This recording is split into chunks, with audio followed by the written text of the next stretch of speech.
നമസ്കാരം. പ്രധാന വാർത്തകൾ. ഇന്ത്യയുടെ പ്രഥമ സൗരദൌത്യം ആദിത്യ-L1 ലക്ഷ്യസ്ഥാനത്തെത്തി. 126 ദിവസം കൊണ്ട് 15 ലക്ഷം കിലോമീറ്റർ നീണ്ട യാത്ര പൂർത്തിയാക്കിയാണ് ലഗ്രാഞ്ച് പോയിന്റിന് ചുറ്റുമുള്ള ഭ്രമണപഥത്തിലെത്തിയത്. ഇന്ത്യ മറ്റൊരു നാഴികക്കല്ല് സൃഷ്ടിച്ചുവെന്നും ഈ അസാധാരണമായ നേട്ടത്തെ അഭിനന്ദിക്കുന്നുവെന്നും പ്രധാനമന്ത്രി നരേന്ദ്രമോദി എക്സിലൂടെ അറിയിച്ചു. ശാസ്ത്രജ്ഞരുടെ അർപ്പണബോധത്തിന്റെ തെളിവാണിതെന്നും ഏറ്റവും സങ്കീർണമായ സാഹചര്യത്തിൽ നേടിയ വിജയമാണെന്നും പ്രധാനമന്ത്രി പറഞ്ഞു. പ്രധാനമന്ത്രി നരേന്ദ്രമോദിയുടെ നേതൃത്വത്തിൽ ISRO മറ്റൊരു വിജയഗാഥ രചിച്ചിരിക്കുകയാണെന്ന് കേന്ദ്രമന്ത്രി ജിതേന്ദ്ര സിംഗ് പറഞ്ഞു. സൂര്യന്റെയും ഭൂമിയുടെയും നിഗൂഢതകൾ കണ്ടെത്തുന്നതിനായി ആദിത്യ-L1 അന്തിമ ഭ്രമണപഥത്തിലെത്തിയെന്നും അദ്ദേഹം എക്സിൽ കുറിച്ചു. സൂര്യനും ഭൂമിക്കുമിടയിൽ ഇവ രണ്ടിന്റെയും സ്വാധീനം തുല്യമായ L1 ബിന്ദുവിലെ പ്രത്യേക സാങ്കല്പിക ഭ്രമണപഥത്തിലെത്തിയതോടെ അധികം ഇന്ധനം ഉപയോഗിക്കാതെ ദീർഘകാലത്തേക്ക് പേടകത്തെ അവിടെ നിലനിർത്താനാകും. സൂര്യനെ കൂടുതൽ അടുത്തുനിന്ന് നിരീക്ഷിക്കാനും പഠിക്കാനുമായി 2023 സെപ്റ്റംബർ 2 ശ്രീഹരിക്കോട്ടയിൽ നിന്നാണ് ആദിത്യ-L1 വിക്ഷേപിച്ചത്. ആഗോള നിലവാരങ്ങൾ സ്ഥാപിക്കുന്നതിൽ ഇന്ത്യ നേതൃസ്ഥാനം വഹിക്കണമെന്ന് കേന്ദ്രമന്ത്രി പീയൂഷ് ഗോയൽ ചെന്നൈയിൽ ബ്യൂറോ ഓഫ് ഇന്ത്യൻ സ്റ്റാൻഡേർഡ്സിന്റെ 77ാമത് സ്ഥാപക ദിന പരിപാടിയിൽ മുഖ്യപ്രഭാഷണം നടത്തുകയായിരുന്നു അദ്ദേഹം.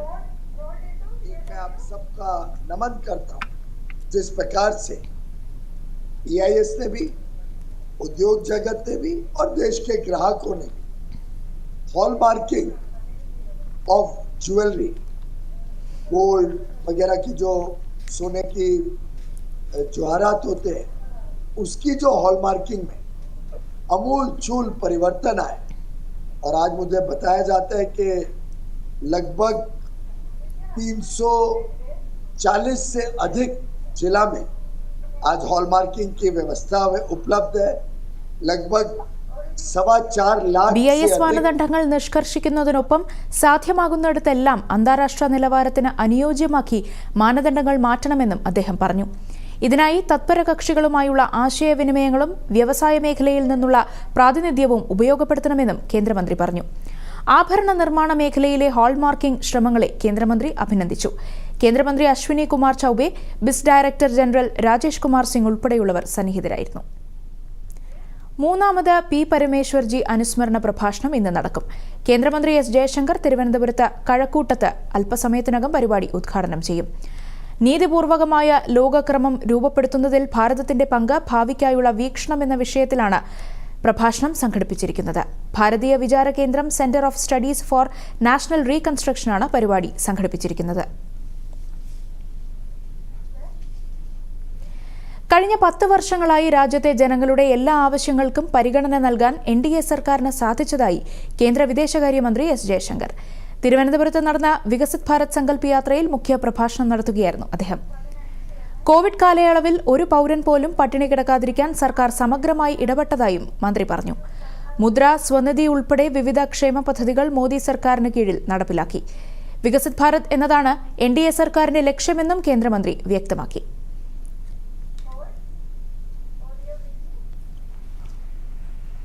But the last 10 years for me,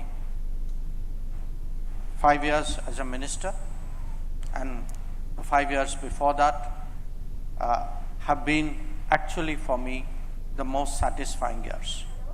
And most satisfying years because I have seen a complete change in how the government performs. And not only how the government performs, I am also looking to see how bankers perform. That if you look at the change പരിപാടിയുടെ ഭാഗമായി ശ്രേഷ്ഠ ദിവ്യാംഗ ബാലികാ പുരസ്കാരം ഫാത്തിമ അൻഷിക്ക് വിദേശകാര്യമന്ത്രി S. Jaishankar സമ്മാനിച്ചു. ഫാത്തിമ അൻഷിയുടെ പ്രതികരണത്തിലേക്ക്. ഞാനിപ്പോൾ Thiruvananthapuram university കോളേജിൽ first year BA political science student ആണ്. ഞാനൊരു മ്യൂസിഷ്യനാണ്. ഞാനൊരു വോക്കലിസ്റ്റും പിയാനിസ്റ്റുമാണ്. പിന്നെ അതുപോലെ തന്നെ ഞാൻ ഒരു അസ്പയറിങ് പോളിഗ്ലോട്ടാണ്. എനിക്കിപ്പോൾ ഏകദേശം ഒരു 10 or 12 ലാംഗ്വേജസ് ഞാനിപ്പോൾ പഠിച്ചുകൊണ്ട് വരുന്നുണ്ട്. പിന്നെ അതുപോലെ തന്നെ ഞാൻ പ്രസിഡൻറ്റിൻ്റെ കയ്യിൽ നിന്ന് നമ്മുടെ ശ്രേഷ്ഠ ദിവ്യാംഗ് ബാലിക പുരസ്കാർ എനിക്ക് ലഭിച്ചിട്ടുണ്ട്. അതുപോലെ തന്നെ റീസെൻ്റ്ലി ഞാൻ സംസ്ഥാനത്തിലെ NSSലെ ബെസ്റ്റ് സ്റ്റേറ്റ് NSS വോളണ്ടിയർ ആയിട്ട് ഞാൻ one of the best state NSS volunteers ആയിട്ട് ഞാൻ ഡിക്ലെയർ ചെയ്യപ്പെട്ടിട്ടുണ്ട്. ആൻഡ് എൻ്റെ ഏറ്റവും വലിയ dream is to become a civil servant. എൻ്റേത് ഒരു IFS ഓഫീസർ ആവണം എന്നാണ് എൻ്റെ ഏറ്റവും വലിയൊരു വിഷ്. വികസന വിഷയത്തിൽ രാഷ്ട്രീയം കാണരുതെന്ന് പരിപാടിയിൽ പങ്കെടുത്ത കേന്ദ്ര സഹമന്ത്രി വി മുരളീധരൻ പറഞ്ഞു. സാധാരണ പൗരന്മാർക്ക് വേണ്ടിയുള്ള യാത്രയാണ് വികസിത് ഭാരത് സങ്കല്പ് യാത്രയെന്നും അദ്ദേഹം വ്യക്തമാക്കി. വളരെ ബൃഹത്തായിട്ടുള്ള ജനകീയ പരിപാടിയായിട്ടുള്ള വികസിത് ഭാരത് സങ്കല്പ യാത്രയിൽ പ്രത്യേകിച്ച് തിരുവനന്തപുരത്തെ നഗര മേഖലകളിലുള്ള സന്ദർശനം ഈ യാത്രയുടെ തുടക്കം കുറിക്കുന്ന ഇന്ന് ശ്രീ ജയശങ്കർജി തിരുവനന്തപുരത്ത് ഈ പരിപാടിയിൽ സന്നിഹിതനായിരിക്കുന്നു എന്നുള്ളത് നമുക്കെല്ലാവർക്കും വലിയ സൗഭാഗ്യമായിട്ട് ഞാൻ കാണുകയാണ്. പ്രധാനമന്ത്രി പറഞ്ഞത് എനിക്ക് ജനങ്ങളെ കേൾക്കാനാണ് ഈ യാത്ര. അദ്ദേഹം തന്നെ പറഞ്ഞത് ജനങ്ങൾക്കായി നടപ്പിലാക്കുന്ന പദ്ധതികളും പരിപാടികളും അവയുടെ ഗുണഫലങ്ങൾ ഗുണവശങ്ങൾ ജനങ്ങളിൽ ശരിയായ രീതിയിൽ എത്തുന്നുണ്ടോ എന്നറിയാൻ വേണ്ടിയാണ് ഈ യാത്ര. ചടങ്ങിൽ സങ്കല്പ പ്രതിജ്ഞയെടുത്തു. പരിപാടിയുടെ ഭാഗമായി കേന്ദ്ര ഗവൺമെന്റിന്റെ വിവിധ സാമൂഹിക സുരക്ഷാ പദ്ധതികളിൽ പേര് ചേർക്കുന്നതിനുള്ള സൗകര്യം, ബാങ്ക് വായ്പകളുടെ വിതരണം, ഉജ്ജ്വല പാചകവാതക കണക്ഷനുകൾ വിതരണം ചെയ്യൽ, ഗുണഭോക്താക്കളുടെ അനുഭവം പങ്കിടൽ എന്നിവയും നടന്നു.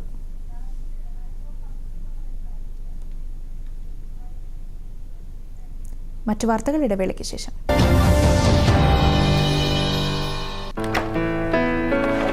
പപ്പ ഇതൊക്കെ കൊല്ലങ്ങളായി ഉപയോഗിക്കാറില്ല. ഇതെല്ലാം ഒഴിവാക്കിയേ പറ്റൂ. ഇതും മുത്തച്ഛന്റെ പഴയ പാസ്ബുക്കും FDയും ഇതെങ്ങനെ ഇതിൽപ്പെട്ടു? പൈസ പോയോ? ഇല്ലല്ല, ഉപായമുണ്ട്. ബാങ്ക് അക്കൗണ്ട് സജീവമാക്കി വെക്കേണ്ടതാണ്. അല്ലെങ്കിൽ അത് ഇനോപ്പറേറ്റീവ് ആകും. എങ്കിൽ ബാങ്കുമായി ബന്ധപ്പെടൂ, അക്കൗണ്ട് സജീവമാക്കൂ, പിന്നെ നിക്ഷേപം പലിശയടക്കം ക്ലെയിം ചെയ്യൂ. RBI പറയുന്നു, അറിവ് നേടൂ, അത് പ്രാവർത്തികമാക്കൂ. അതാണ് ശരി. വാർത്തകൾ തുടരുന്നു. കൊല്ലത്ത് നടക്കുന്ന 62ാമത് സംസ്ഥാന സ്കൂൾ കലോത്സവത്തിൽ 547 പോയിന്റ് നേടി കണ്ണൂർ ജില്ല ഒന്നാം സ്ഥാനത്ത്. 538 പോയിന്റോടെ കോഴിക്കോട് ജില്ല രണ്ടാം സ്ഥാനത്തും 534 പോയിന്റോടെ പാലക്കാട് തൊട്ടുപിന്നിലുമുണ്ട്. കൂടുതൽ വിവരങ്ങളുമായി ശ്രീകുമാർ ചേരുന്നു.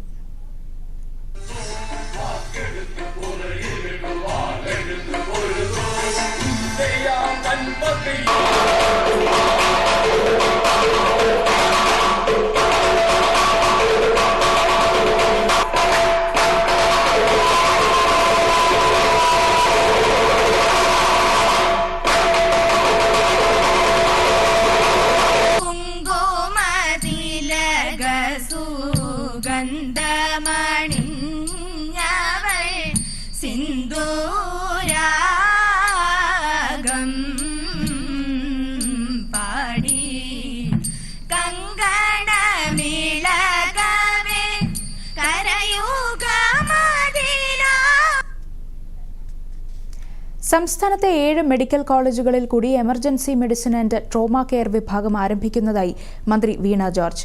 നിലവിൽ തിരുവനന്തപുരം, കോട്ടയം, കോഴിക്കോട്, കണ്ണൂർ മെഡിക്കൽ കോളേജുകളിൽ എമർജൻസി മെഡിസിൻ വിഭാഗമുണ്ട്.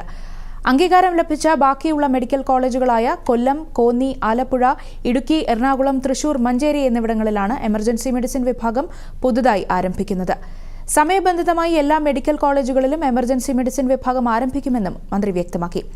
അപകടത്തിൽപ്പെട്ടോ മറ്റ് അസുഖങ്ങൾ ബാധിച്ചോ വരുന്നവർക്ക് അടിയന്തര വിദഗ്ധ ചികിത്സ ഉറപ്പാക്കാനായി മന്ത്രി മുൻകൈയെടുത്ത് നടപ്പിലാക്കിയ ക്വാളിറ്റി മാനേജ്മെന്റ് ഇനീഷ്യേറ്റീവിന്റെ ഭാഗമായാണ് എമർജൻസി മെഡിസിൻ വിഭാഗം വ്യാപിപ്പിക്കുന്നത്. അടിയന്തര വൈദ്യസഹായം ആവശ്യമുള്ള രോഗികൾക്ക് ഒരു കുടക്കീഴിൽ ചികിത്സ ഉറപ്പാക്കുന്ന മെഡിക്കൽ ശാസ്ത്രശാഖയാണ് എമർജൻസി മെഡിസിൻ. ഹൃദയാഘാതം, തലച്ചോറിലെ രക്തസ്രാവം, അപകടങ്ങൾ, വിഷബാധ തുടങ്ങിയ ഗുരുതരാവസ്ഥയിലുള്ള രോഗികൾക്ക് സമയം പാഴാക്കാതെ കൃത്യമായ ചികിത്സ ഉറപ്പുവരുത്തുന്നു.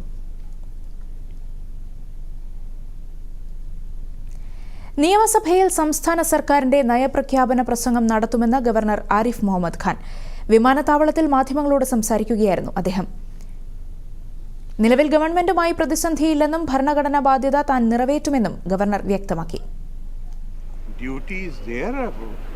Why this question should be asked? There is no doubt about that. I do not know. Why do you say that? Because day before yesterday, there was an ordinance. I have signed it. I do not know why anybody should say that. And where is the conflict? There is no conflict. If we respect,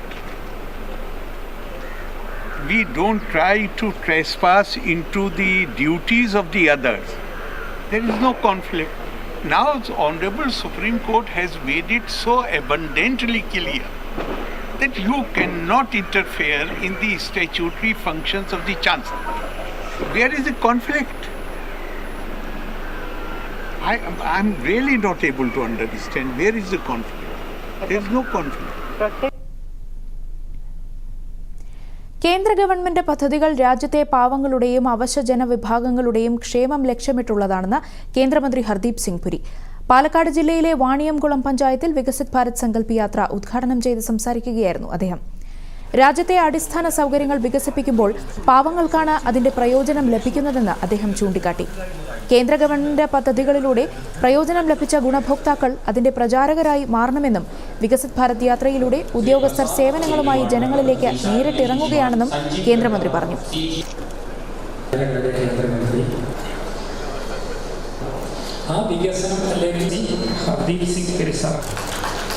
I want to request all of you who are beneficiaries of the central schemes under Modi ji, not only those who are Viksit Bharat Sankalp Yatra ambassadors, but all of you should become ambassadors of Viksit Bharat, so that by 2047 we not only become a Viksit Bharat or a developed nation, but even in the next 5 years, these 5 years are over, we have done a lot of work, but in the next 5 years we can do much more. But whilst that infrastructure is being developed, വിവിധ കേന്ദ്ര government പദ്ധതികളിലൂടെ ഗുണഭോക്താക്കൾ തങ്ങളുടെ അനുഭവം പങ്കുവച്ചു. തോൽപ്പാവക്കൂത്ത് കലാകാരൻ പത്മശ്രീ രാമചന്ദ്ര പുലവരെ ചടങ്ങിൽ ആദരിച്ചു. വിവിധ കേന്ദ്ര ഗവൺമെന്റ് പദ്ധതികളെക്കുറിച്ച് ഉദ്യോഗസ്ഥർ വിശദീകരിച്ചു. PM ഉജ്ജ്വല യോജനയ്ക്കു കീഴിൽ സൗജന്യ പാചകവാതക കണക്ഷനുകൾ നൽകി.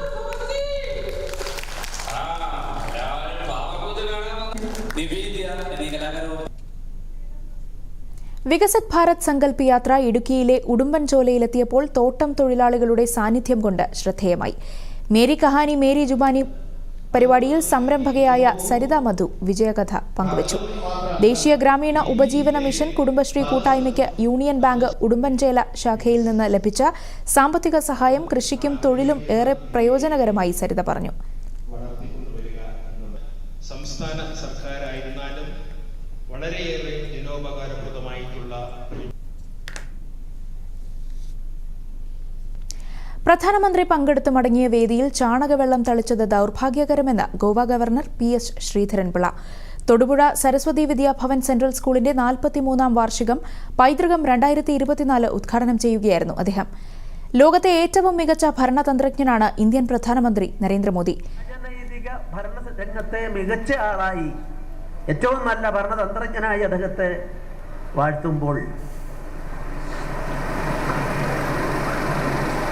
ഇവിടെ ഈ കേരളത്തിന്റെ നിലപാട് രാഷ്ട്രീയമായി എതിർക്കാം. അദ്ദേഹം പറഞ്ഞ കാര്യങ്ങളുടെ അഭിപ്രായ വ്യത്യാസമുണ്ട്. ആശയത്തെ ആശയം കൊണ്ട് നേരിടാം. പക്ഷെ ഒരു ചാണകവെള്ളം തളിച്ച് അപമാനിക്കുന്ന രീതിയോട് യോജിക്കാൻ നിർവാഹമില്ലെന്ന് മാത്രമല്ല, മലയാളിയെ സംബന്ധിച്ചിടത്തോളം ദൈവത്തിൻ്റെ പ്രിയ നാട്, ആ പ്രിയനാട് എങ്ങോട്ട് പോകുന്നു എന്ന് ആലോചിക്കാൻ എല്ലാവരും തയ്യാറാകേണ്ടതുണ്ടെന്നാണ് ഞാൻ പറയുന്നത്. ഇത്തരത്തിൽ അവരോട് തരം താണ നിലയിൽ പെരുമാറുന്നത് സംസ്കാരശൂന്യമാണ്, നമ്മുടെ നാടിൻ്റെ പൈതൃകത്വത്തിന് യോജിച്ചതല്ല എന്ന് ഞാനിവിടെ പറയാൻ ഈ അവസരം ഉപയോഗിക്കുകയാണ്. രാഷ്ട്രപതിയും പ്രധാനമന്ത്രിയുമൊക്കെ നാടിന്റെ ഭരണഘടനാ ചുമതലകൾ വഹിക്കുന്നവരാണ്. നാടിന്റെ പൈതൃകത്തിന് യോജിച്ച നടപടിയല്ല തൃശൂരിൽ നടന്നതെന്നും PS ശ്രീധരൻപിള്ള പറഞ്ഞു. കാർഷിക മേഖലയിലെ സാങ്കേതിക ഗവേഷണങ്ങളിലൂടെ രാജ്യത്തെ കർഷകരിൽ ഗുണപരമായ മാറ്റങ്ങൾ സൃഷ്ടിക്കാൻ ഒരുങ്ങുകയാണ് പാലക്കാട് IITയിലെ സ്മാർട്ട് അഗ്രി ടെക് സെന്റർ. ഇത്തരത്തിലുള്ള രാജ്യത്തെ ആദ്യത്തെ സംരംഭമാണ് ഈ കാർഷിക സാങ്കേതിക ഗവേഷണ കേന്ദ്രം. ചെലവ് കുറഞ്ഞതും നിർമ്മിത ബുദ്ധി അടിസ്ഥാനമാക്കിയുള്ളതുമായ കാർഷിക സാങ്കേതിക വിദ്യകൾ വികസിപ്പിക്കുന്നതിലൂടെ കാർഷിക മേഖലയിലെ വെല്ലുവിളികളെ മറികടക്കാൻ കർഷകരെ സഹായിക്കുകയാണ് അഗ്രിടെക് സെന്ററിന്റെ ലക്ഷ്യം. കാർഷിക മേഖലയുടെ ഉൽപാദനക്ഷമത വർദ്ധിപ്പിക്കുന്നതിനായി നിർമ്മിത ബുദ്ധി നിയന്ത്രിക്കുന്ന സെൻസറുകൾ, ഡ്രോണുകൾ തുടങ്ങിയ ഡാറ്റാധിഷ്ഠിത സാങ്കേതിക വിദ്യകളെ കൂട്ടിയിണക്കിയാണ് സാറ്റ് കാർഡ് ഇത് സാധ്യമാക്കുന്നത്. കർഷകരിൽ നിന്നും കാർഷിക വിദഗ്ധരിൽ നിന്നുമുള്ള നിർദ്ദേശങ്ങൾ സ്വീകരിച്ചാണ് ഓരോ സാങ്കേതിക വിദ്യയും ഇവിടെ വികസിപ്പിക്കുന്നത്. പ്രോബ്ലങ്ങൾ മനസ്സിലാക്കി അതിന് വേണ്ട ടെക്നോളജി സപ്പോർട്ട് നമ്മൾ വരും. കൂടാതെ അഗ്രികൾച്ചർ യൂണിവേഴ്സിറ്റിയിൽ നിന്ന് അവിടുന്ന് പ്രൊഫസേഴ്സും അതുപോലെ എക്സ്പേർട്സുകളും വന്ന് ഒരു കോമൺ ആയിട്ട് സൊല്യൂഷൻ ചെയ്തു. പിന്നെ അത് ഇൻഡസ്ട്രിയിൽ എത്തിക്കുന്നു, തിരിച്ചത് ഫാമിലോട്ട് എത്തിക്കുന്നു. ആ ഒരു ഫെസിലിറ്റേറ്റ് ചെയ്യുന്ന ഒരു സ്ഥലമാണ് സാറ്റ് കാർഡ്. ജലസേചനം, വളപ്രയോഗം, വിളകളിലെ രോഗസാന്നിധ്യം, മണ്ണിന്റെ സ്വഭാവം തുടങ്ങി കൃഷിയുടെ എല്ലാ രംഗത്തും പ്രയോജനപ്പെടുത്താവുന്ന സാങ്കേതിക വിദ്യകൾ വികസിപ്പിക്കുകയാണ് സാറ്റ് കാർഡ് ചെയ്യുന്നത്. ഇതിനായി അത്യാധുനിക സ്മാർട്ട് സെൻസർ ഫ്യൂഷൻ സിസ്റ്റമാണ് ഇവിടുത്തെ സാങ്കേതിക വിദഗ്ധർ രൂപകൽപ്പന ചെയ്തിരിക്കുന്നത്. മണ്ണിന്റെ വിവിധ അവസ്ഥകൾ കൃത്യമായി കണക്കാക്കുന്നതിന് നിർമ്മിത ബുദ്ധി നിയന്ത്രിക്കുന്ന സോയിൽ സെൻസറുകൾ, മെച്ചപ്പെട്ട കാലാവസ്ഥാ പ്രവചനത്തിനായുള്ള സ്മാർട്ട് കാലാവസ്ഥാ സ്റ്റേഷനുകൾ തുടങ്ങി ഡാറ്റാധിഷ്ഠിത AI മോഡലുകളെ അടിസ്ഥാനമാക്കി കർഷകർക്ക് ബുദ്ധിപരമായ നിർദ്ദേശങ്ങൾ നൽകുന്ന നിരവധി സെൻസറുകളാണ് ഇവിടെ വികസിപ്പിച്ചിരിക്കുന്നത്. അഗ്രിടെക് ആയിട്ടുള്ള പല സൊല്യൂഷൻസാണ് ഞങ്ങളിവിടെ ഡെവലപ്പ് ചെയ്തിരിക്കുന്നത്. നമ്മൾ ഏതൊരു ടെക്നോളജി ഡെവലപ്പിനും ആദ്യം നമുക്ക് മനസ്സിലാക്കേണ്ടത് നമ്മുടെ എന്ത് പാരാമീറ്ററാണ് മെഷർ ചെയ്യുന്നത്, അതിൻ്റെ റൂട്ട് കോസ് ഐഡൻറ്റിഫൈ ചെയ്തിട്ട് അത് സോൾവ് ചെയ്ത് കഴിഞ്ഞാൽ most of the problem solve ചെയ്യുന്നൊരു ഇതിൽ വിശ്വസിക്കുന്നവരാണ് ഞങ്ങൾ.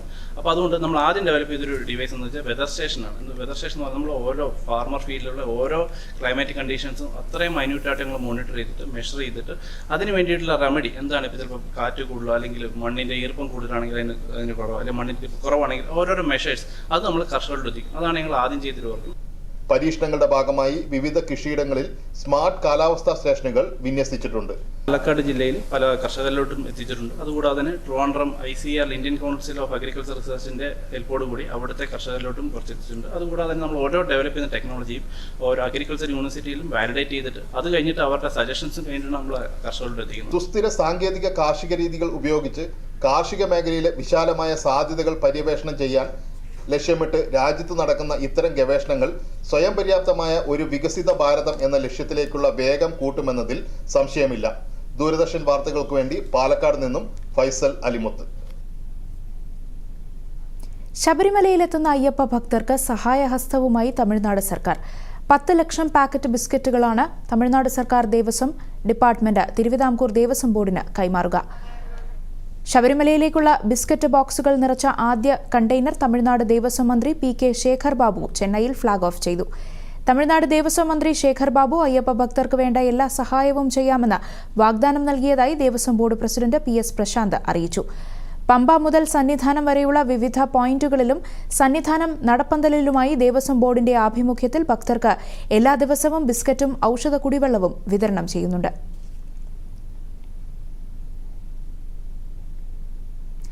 കൊല്ലത്ത് നടക്കുന്ന 62ാമത് സംസ്ഥാന സ്കൂൾ കലോത്സവത്തിൽ 552 പോയിന്റ് നേടി കണ്ണൂർ ജില്ല 1ാം സ്ഥാനത്ത്. 543 പോയിന്റോടെ കോഴിക്കോട് ജില്ല 2ാം സ്ഥാനത്തും 539 പോയിന്റോടെ പാലക്കാട് തൊട്ടുപിന്നിലുമുണ്ട്. കൂടുതൽ വിവരങ്ങളുമായി ശ്രീകുമാർ ചേരുന്നു. ആശ്രമ മൈതാനത്ത് നല്ല തിരക്കാണ്. കലോത്സവം കാണാനും ആസ്വദിക്കാനുമൊക്കെ ജനലക്ഷങ്ങൾ ഇങ്ങനെ ഒഴുകിക്കൊണ്ടിരിക്കുകയാണ്. ആശ്രമ മൈതാനത്ത് നേരത്തെ നമ്മൾ പറഞ്ഞതുപോലെ തന്നെ എത്ര പേര് വന്നാലും അത് നമുക്കൊരു ജനക്കൂട്ടമായി കാണാൻ സാധിക്കില്ല. എന്നാൽ ഇന്ന് ശനിയാഴ്ചയാണ്, വൈകുന്നേരങ്ങളിലേക്ക് ആൾക്കാർ എത്തിത്തുടങ്ങിയിരിക്കുകയാണ്. കലോത്സവവും മറ്റ് സ്റ്റാളുകളും ഒക്കെ കണ്ട് അവർ ശരിക്കും ഒരു ടൂർ മൂഡിലാണ് വന്നിരിക്കുന്നത്. അത് വിവിധ ജില്ലകളിൽ നിന്ന് എത്തിയവരുണ്ട്. അതുപോലെ തന്നെ പ്രായഭേദമന്യേ മുതിർന്നവരുമൊക്കെ ഈ കലോത്സവം കാണാനായിട്ടെത്തിയിരിക്കുകയാണ്. നമുക്ക് ദൃശ്യങ്ങളിൽ നിന്ന് കാണാൻ സാധിക്കും നല്ല ഒഴുക്കാണ്. ഞാനിപ്പോൾ നിൽക്കുന്നത് മുഖ്യ കവാടത്തിന് മുന്നിലാണ്. ഇപ്പോൾ തന്നെ ന്യൂജൻ ഉൾപ്പെടെയുള്ള, അതായത് പ്രായമൊന്നും ഒരു തടസ്സമല്ല. കലാമത്സരം കൊല്ലത്ത് 15 വർഷത്തിന് ശേഷം നടക്കുന്ന ഒരു മേളയാണ്, കലാമേളയാണ്, സംസ്ഥാന സ്കൂൾ കലോത്സവമാണ്. അതുകൊണ്ട് തന്നെ അത് നേരിൽ കണ്ട് ആസ്വദിക്കാനൊക്കെ ഇങ്ങനെ ഒരു അവസരം ഇന്നെ കിട്ടില്ല. അപ്പോൾ അത് നേരിട്ട് കണ്ട് ആസ്വദിച്ച് അത് മടങ്ങാം. ഇനി എന്തായാലും ഇവർ പോകുന്നത് 12 മണിയൊക്കെ ആയാലും എല്ലാ വേദികളിലും ഒക്കെ കറങ്ങിയിട്ടൊക്കെ പോവുകയുള്ളൂ. അതുകൊണ്ട് എല്ലാ അതോടൊപ്പം തന്നെ ഒരുപാട് സ്റ്റോളുകളുണ്ട്. ആ സ്റ്റോളുകളിലൊക്കെ കയറി പിന്നെ കർശനമായ സുരക്ഷാ സംവിധാനങ്ങളാണ് ഏർപ്പെടുത്തിയിരിക്കുന്നത്. നമുക്ക് ദൃശ്യങ്ങളിൽ നിന്ന് കാണിക്കാം. ആയിരക്കണക്കിന് പോലീസ് ഉദ്യോഗസ്ഥന്മാരെയാണ് ഇവിടെ സുരക്ഷയ്ക്കായിട്ടും മറ്റും നിയോഗിച്ചിരിക്കുന്നത്. അത് മഫ്തിയിലുമുണ്ട്, വനിതാ പോലീസ് ഉൾപ്പെടെയുള്ളവരുണ്ട്. എന്തായാലും ഒരു പോലീസിൻ്റെ ഭാഗത്തു നിന്നും അല്ലാതെ മറ്റ് ഗവൺമെൻറ് വകുപ്പുകളുടെ ഭാഗത്തായാലും എല്ലാ നടപടിക്രമങ്ങളും അവരുടെയൊക്കെ ഒരു കർശന നിരീക്ഷണത്തിലാണ് ഈ ആശ്രമം പരിസരവും അതോടൊപ്പം തന്നെയുള്ള മറ്റ് 23 വേദികൾ. എന്തായാലും പോയിന്റ് പട്ടിക വളരെ ആവേശകരമായ പോരാട്ടത്തിലേക്ക് പോവുകയാണ്. കണ്ണൂരും പാലക്കാടും കോഴിക്കോടും നമ്മൾ ഇഞ്ചോടിഞ്ച് വ്യത്യാസത്തിലുള്ള ഒരു പോരാട്ടമാണ് ഇപ്പോൾ നടക്കുന്നത്. ആതിര. കൊല്ലത്ത് നിന്ന് ശ്രീകുമാറാണ് വിവരങ്ങൾ നൽകിയത്. അടുത്ത 4-5 ദിവസം കേരളത്തിൽ മിതമായ ഇടത്തരം മഴയ്ക്ക് സാധ്യതയെന്ന് കേന്ദ്ര കാലാവസ്ഥാ വകുപ്പ് അറിയിച്ചു. ഇന്നും നാളെയും ഒറ്റപ്പെട്ട സ്ഥലങ്ങളിൽ ഇടിമിന്നലോടുകൂടിയ ശക്തമായ മഴയ്ക്കും സാധ്യത. ലക്ഷദ്വീപിന് മുകളിൽ ചക്രവാത ചുഴി സ്ഥിതി ചെയ്യുന്നു. ചക്രവാത ചുഴിയിൽ നിന്ന് വിദർഭ വരെ ന്യൂനമർദ്ദ പാതയും സ്ഥിതി ചെയ്യുന്നുണ്ട്. കേരള കർണാടക തീരങ്ങളിൽ മത്സ്യബന്ധനത്തിന് തടസ്സമില്ലെന്നും ലക്ഷദ്വീപ് പ്രദേശത്ത് മത്സ്യബന്ധനത്തിന് പോകാൻ പാടില്ലെന്നും കേന്ദ്ര കാലാവസ്ഥാ വകുപ്പ് അറിയിച്ചു.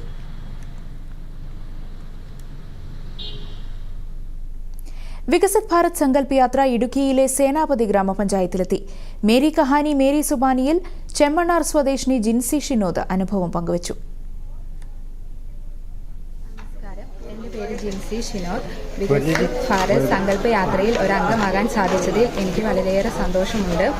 കേന്ദ്ര ഗവൺമെൻറ്റിൻ്റെ തൊഴിൽദായക പദ്ധതിയിലൂടെ യൂണിയൻ ബാങ്കും എനിക്ക് ഒരു ലോൺ തരികയും അതിൽ ഒരു പലചരക്ക് കടയും ഒരു ബേക്കിംഗ് സെൻറ്ററും 6 മാസമായി ഞാൻ നടത്തുകയാണ്. എന്നെപ്പോലുള്ള വനിതകൾക്ക് കേന്ദ്ര ഗവൺമെൻറ്റും യൂണിയൻ ബാങ്കും നല്ല സപ്പോർട്ടാണ് നൽകുന്നത്. അതിൽ എനിക്ക് വളരെയേറെ സന്തോഷമുണ്ട്. വികസിത് ഭാരത് സങ്കല്പ് യാത്ര ഇടുക്കിയിലെ അയ്യപ്പൻകോവിൽ ഗ്രാമപഞ്ചായത്തിലെത്തി. യൂണിയൻ ബാങ്ക് മാട്ടുക്കട്ട ശാഖയുടെ നേതൃത്വത്തിലാണ് പരിപാടി സംഘടിപ്പിച്ചത്. അയ്യപ്പൻകോവിൽ ഗ്രാമപഞ്ചായത്ത് പ്രസിഡന്റ് ജയ്മോൾ ജോൺസൺ ഉദ്ഘാടനം ചെയ്തു. മേരി കഹാനി മേരി സുബാനി വിജയകഥകൾ സംരംഭകർ പങ്കുവച്ചു.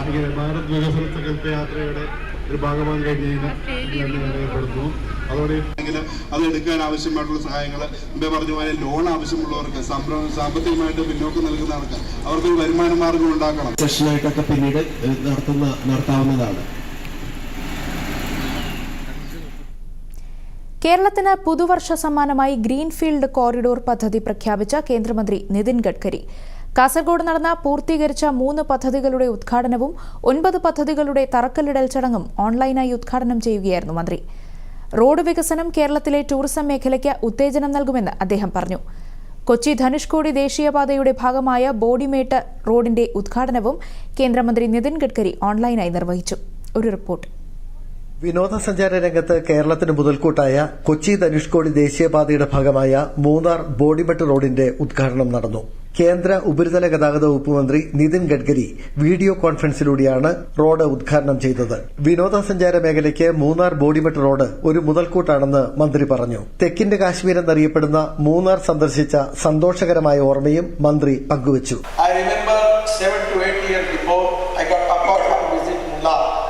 I really happy. I can remember the beautiful memories about Munnar, and really as one of the hill station. I really always remember that, and I'm really interested again to come there and enjoy the things. മൂന്നാറിൽ KDHP മൈതാനത്തൊരുക്കിയ വേദിയിൽ Dean Kuriakose MP, A Raja MLA എന്നിവർ പങ്കെടുത്തു. അതായത് നമ്മുടെ നാട്ടിലുള്ള സുഗന്ധവ്യഞ്ജനങ്ങൾ അതിന്റെ ട്രാൻസ്പോർട്ടേഷനുമായി ബന്ധപ്പെട്ടും അതോടൊപ്പം തന്നെ എറണാകുളവുമായി ബന്ധപ്പെട്ടിട്ടുള്ള വലിയ ഒരു കണക്ടിവിറ്റി തമിഴ്നാട്ടിൽ നിന്നും എന്നുള്ള നിലയിലുള്ള പരിഗണന വെച്ചുകൊണ്ടാണ് ഈ ദേശീയപാത യാഥാർത്ഥ്യമാകുന്നത്. അപ്പോൾ നല്ല തരത്തിൽ ഇപ്പോൾ റോഡുകളിൽ വാഹനങ്ങളുടെ എണ്ണം പെരുകിയിരിക്കുന്നു. ഓരോ മിനിറ്റിലും ഉണ്ടാകുന്ന ആക്സിഡന്റ് നിരക്കുകൾ പരിഗണിച്ചാൽ റോഡ് വികസനം എന്നുള്ളത് ഏറ്റവും അനിവാര്യമാണ്. 2017 സെപ്റ്റംബറിലാണ് കൊച്ചി ധനുഷ്കോടി ദേശീയപാതയിൽപ്പെട്ട മൂന്നാർ ബോഡിമെട്ട് റോഡിന്റെ നവീകരണ പ്രവർത്തനങ്ങൾ ആരംഭിച്ചത്. 381.76 കോടി രൂപ ചെലവിട്ടാണ് 42 കിലോമീറ്റർ റോഡിന്റെ നവീകരണ പ്രവർത്തനങ്ങൾ പൂർത്തീകരിച്ചത്. ഇവിടുത്തെ വിനോദസഞ്ചാരത്തിനും അതുപോലെ തന്നെ ബിസിനസിനും വളരെ പൊട്ടൻഷ്യൽ ഉള്ളതും തൊട്ടടുത്ത് തന്നെ ഇവിടുന്ന് ബോഡിമെട്ട്, അത് കഴിഞ്ഞാൽ പിന്നെ തൊട്ടടുത്ത് വളരെ റീച്ചാകുന്ന ഒരു ബോഡിമെട്ട് റെയിൽവേ സ്റ്റേഷൻ, അതുപോലെ തന്നെ തേക്കടി, ഇത് ഒരു സെൻട്രലൈസ്ഡ് ആയിട്ടുള്ള ഒരു ആക്സസ് ആണ്. തമിഴ്നാട്ടിലെ ബോഡിനായ്ക്കന്നൂരുമായി എളുപ്പത്തിൽ ബന്ധപ്പെടാൻ കഴിയുന്ന ഈ റോഡ് വിനോദസഞ്ചാര മേഖലയ്ക്കും ഇടുക്കിയിലെ കാർഷിക മേഖലയ്ക്കും ഒരു മുതൽക്കൂട്ടാണ്. ആന്റണി മുനിയറ, ദൂരദർശൻ ന്യൂസ്, ഇടുക്കി. മൂന്നാമത് പി പരമേശ്വരൻ ജി അനുസ്മരണ പ്രഭാഷണ പരിപാടിയിൽ കേന്ദ്രമന്ത്രി എസ് ജയശങ്കർ പങ്കെടുക്കുകയാണ്. തത്സമയ ദൃശ്യങ്ങളിലേക്ക്. സെക്രട്ടറി ഭാരതീയ വിചാര കേന്ദ്രം.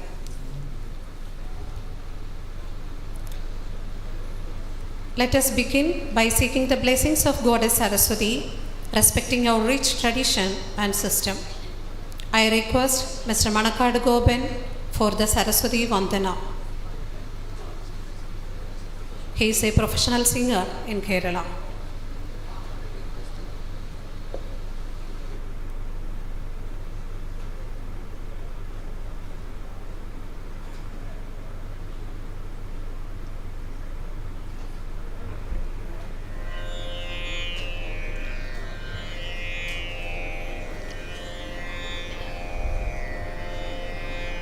Please be seated.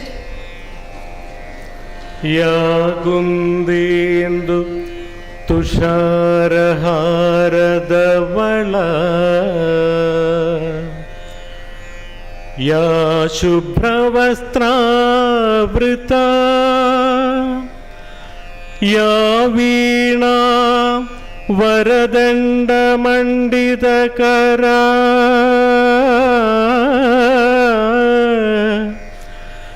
या श्वेत padmasana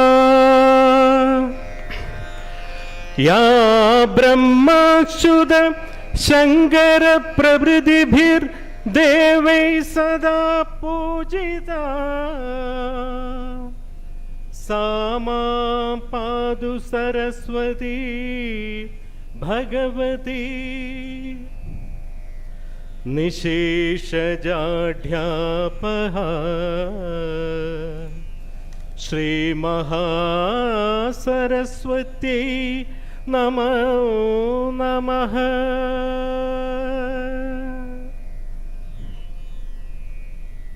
Thank you, Gobanji. Now I invite Dr. N. Santosh Kumar for the welcome speech. He is the State Vice President of Bharatiya Vichara Kendra, retired Registrar, Central University of Kerala. Namaste and good evening to all.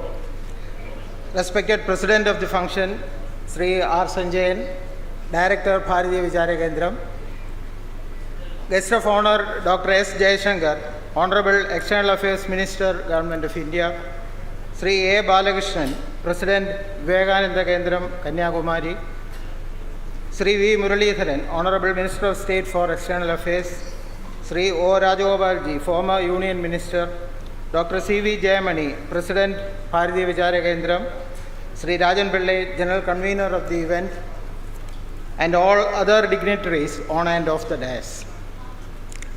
It's a moment of great privilege and honor for me to extend a hearty welcome to all of you today at the third P. Parameshwaran Ji Memorial Lecture. As you all know, P. Parameshwaran Ji was a philosopher, guru, visionary leader and founder director of Bharatiya Vichara Kendra.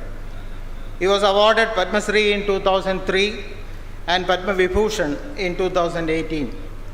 Parameshwar Ji founded Bharatiya Vichara Kendra in 1982 as an active center of learning and research for national reconstruction. Research for him was not merely a journey from known facts to unknown facts, but was also a tool to disprove the wrong narratives and give clarity on various issues to society at large. The first Parameshwaran Ji lecture was delivered by the then Vice President of India, Sri Venkaiah Naidu, on February 2021.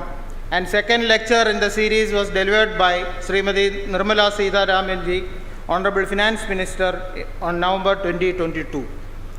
For delivering the third P. Parameshwaran Ji lecture today on the topic Role of Bharat in Shaping a Just World Order, a Perspective for the Immediate Future, we have with us our guest of honor, Dr. S. Jaishankar, Honorable Minister for External Affairs.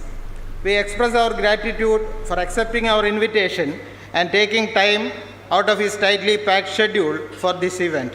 On behalf of Bharatiya Vichara Kendram, it gives me immense pleasure to welcome the eminent speaker and Honorable Minister Dr. S. Jaishankar to this special function. Sri R. Sanjayan ji is the president of this function and present director of Bharatiya Vichara Kendra.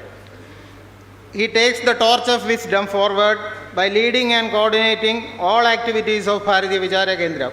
It is my pleasure and duty to welcome Sri R. Sanjayan ji to this function. Sri V. Muralidharan ji, Honorable Minister of State for External Affairs, is an active and motivating presence in the state of Kerala. On behalf of Bharatiya Vichara Kendram, I extend a warm welcome to Sri V. Muralidharan ji. Sri A. Balakrishnan is President of Vivekananda Kendram, Kanyakumari. I heartily welcome Sri Balakrishnan ji to this function. Sri O. Rajagopal ji was former Union Minister and member of Kerala Assembly. I wish a very warm welcome to Sri O. Rajagopal ji. Dr. C. V. Jayamani is a management guru and president of Bharatiya Vichara Kendra. It is my duty and honor to welcome him to this event. Sri Rajan Pillai is the general convener and secretary of Bharatiya Vichara Kendra. I heartily welcome Sri Rajan Pillai to this function. We have a majestic and dignified audience here today.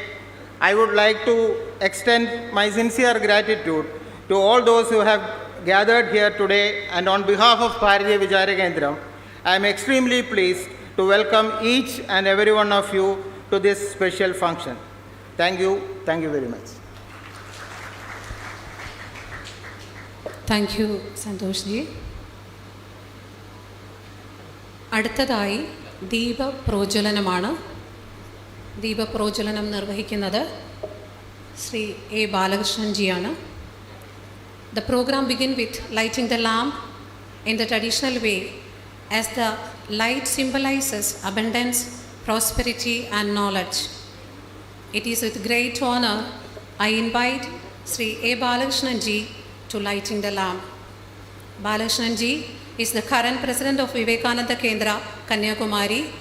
He associated with Vivekananda Kendra from its very beginning as a trained Jeevanvrati. He received training directly from Eknath Ranade ji itself.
Thank you, Balakrishnan ji and all the dignitaries.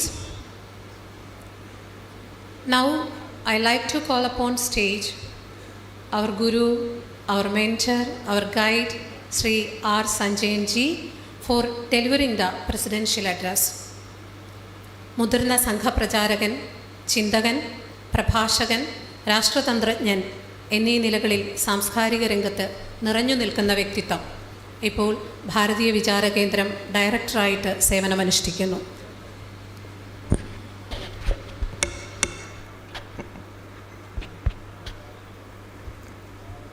സദാശിവസമാരംഭാം ശങ്കരാചാര്യമധ്യമാം അസ്മദാചാര്യപര്യന്താം Vande ഗുരുപരമ്പരാം. Honorable External Affairs Minister Dr. S. Jaishankar ji, Honorable Minister of State for External Affairs Sri Muralidharan ji, former Union Minister Sri O. Rajagopal ji, President of Vivekananda Kendra Kanyakumari Sri A. Balakrishnan ji, Bharatiya Vichara Kendram President Dr. C.V. Jayamani, and all other distinguished participants of this program, my Sadar Pranams. We have assembled here on this auspicious occasion to remember our revered late Sri P. Parameshwaran ji and pay our tributes to him. Mananiya Parameshwar ji was the founder director of Bharatiya Vichara Kendram, a premier study and research center dedicated to the cause of national reconstruction. Parameshwar ji was a scholar, prolific writer and orator. He was a veteran RSS Pracharak. He spearheaded the national movement in Kerala for a period of almost 7 decades. Parameshwaran ji was an institution builder. Besides Bharatiya Vichara Kendram, he has been closely associated with Vivekananda Kendra Kanyakumari and served as its president. During his tenure, he was instrumental for so many initiatives of Vivekananda Kendra, including the formation of Vivekananda International Foundation in Delhi. From 1978 to 81, he served as the director of Deen Dayal Research Institute, New Delhi. He was the driving force behind the nationalist Malayalam weekly Kesari, publishing from Kozhikode since early 1950s. Parameshwar ji was a man of political acumen. He had spent 2 decades in Bharatiya Janasangh, first as its organizing secretary, later its All India Vice President. Parameshwar ji was an outstanding intellectual, but really he was a karma yogi. He gave leadership to many political agitations in Kerala, including one against the formation of Muslim majority Malappuram district in late 1960s. He popularized Ramayana Bhagavad Gita in Kerala. He was imprisoned during emergency. For delivering lectures on Swami Vivekananda in Indian culture, he visited many countries including America, England, and South Korea. There is a large corpus of national literature to his credit. Our country honored him with Padma Shri and Padma Vibhushan in 2014 and 2018 respectively. Parameshwar ji was a person who relentlessly defended Indian thought or Bharatiya Vichara in a highly hostile atmosphere of Kerala. Kerala had a strong background of Sanatana thought or Bharatiya Vichara. But unfortunately, since 1940, the whole atmosphere began to change with the introduction of a foreign ideology of communism, which later proved to be highly venomous and totally against the basic precepts of Bharatiya culture. The current socio-political situation of Kerala is very alarming.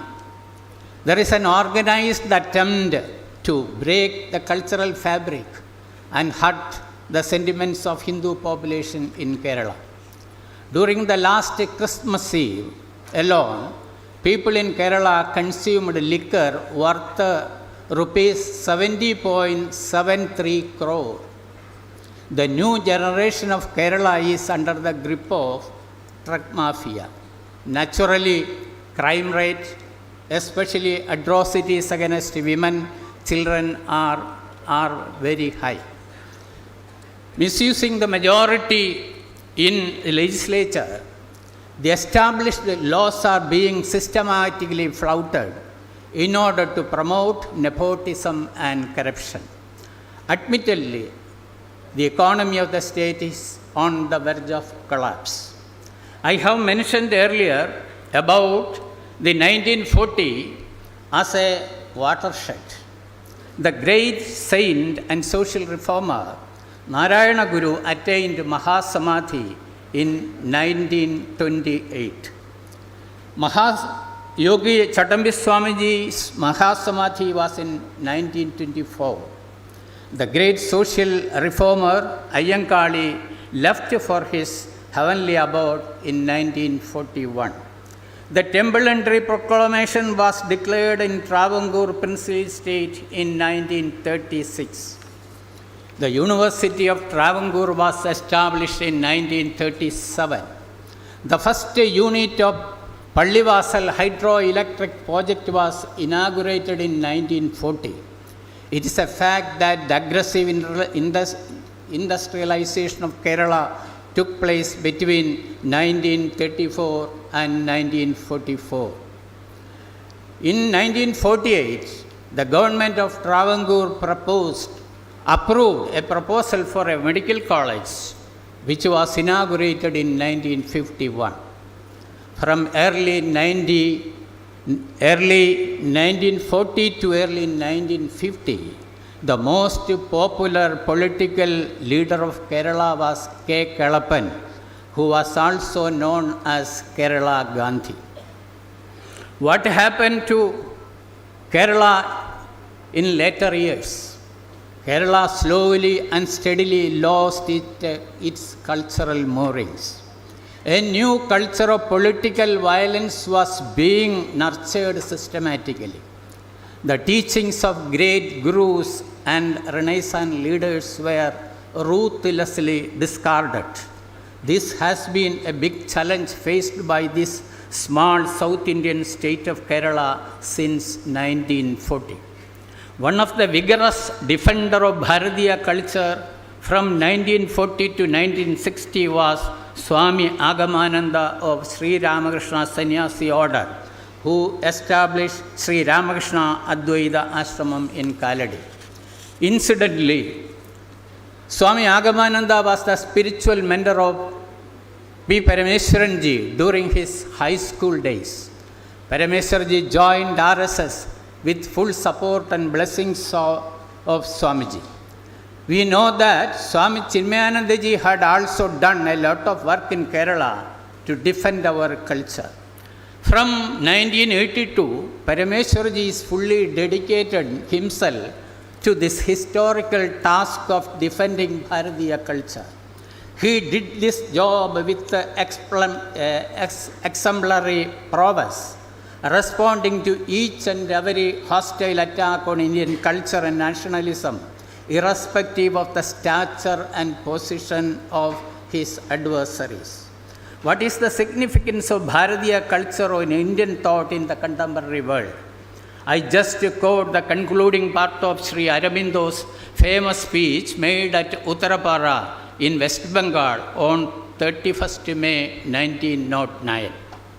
Quote, I say no longer that nationalism is a creed, a religion, a faith. I say that it is the Sanatana Dharma, which for us is nationalism. This Hindu nation was born with Sanatana Dharma. With it, it moves. With it, it grows. When Sanatana Dharma declines, then the nation declines. And if Sanatana Dharma were capable of perishing, with Sanatana Dharma, it would perish. That is Sanatana Dharma, that is nationalism. This is the message I have to speak to you, unquote.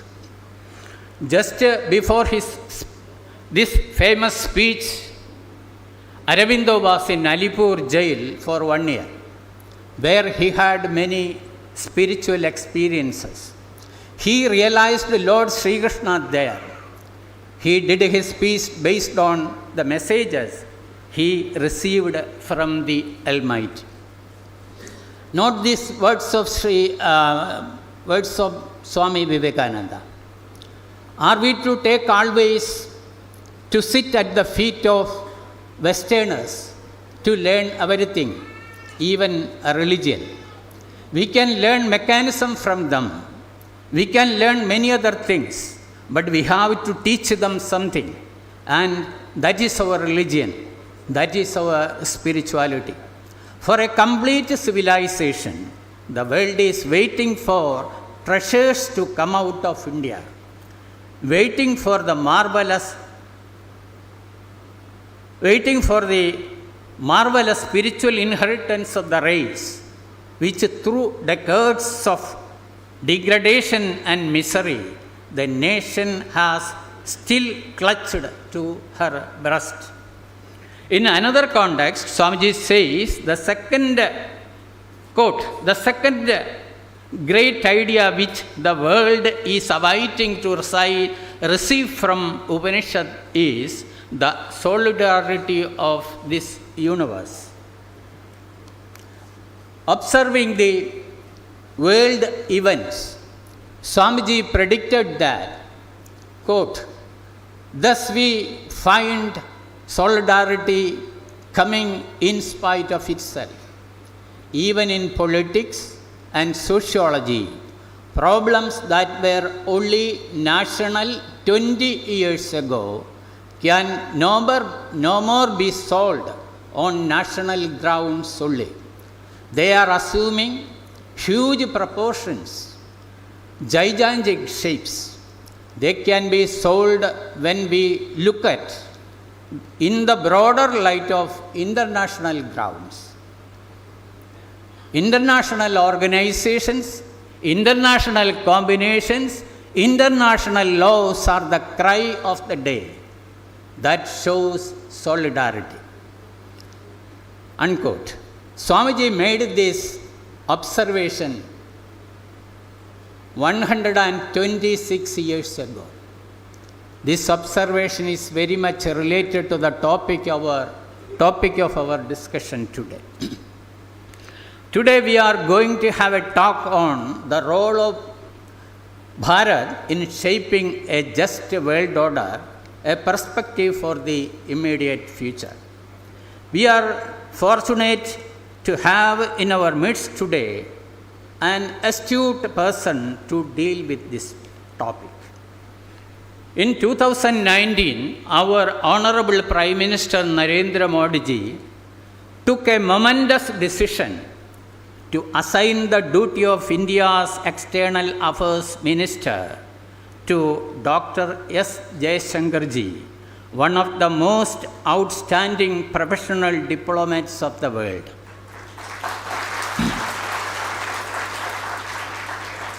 This confluence of professional excellence and political authority did wonders for the nation.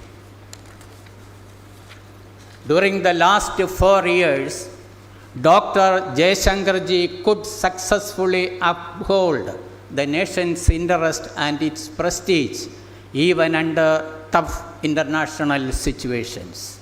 The whole nation should be grateful to such a brilliant son of Bharat. On behalf of all of us assembled here, I give him a very big salute. Thank you, sir. Thank you all once again. Namaskar.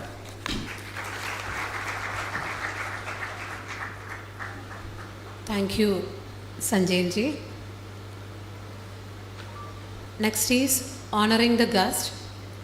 Bharatiya Vichara കേന്ദ്രത്തിന് വേണ്ടി ഉപഹാര സമർപ്പണത്തിലൂടെ ആദരിക്കുക എന്ന ചടങ്ങാണ്. Let me invite Sri R. Sanjayan ji to do the honor, and I request our Honorable Minister, Dr. S. Jaishankar sir, to receive the felicitation gift. A wooden sculpture of Sage Agastya will be presented to the Honorable Minister.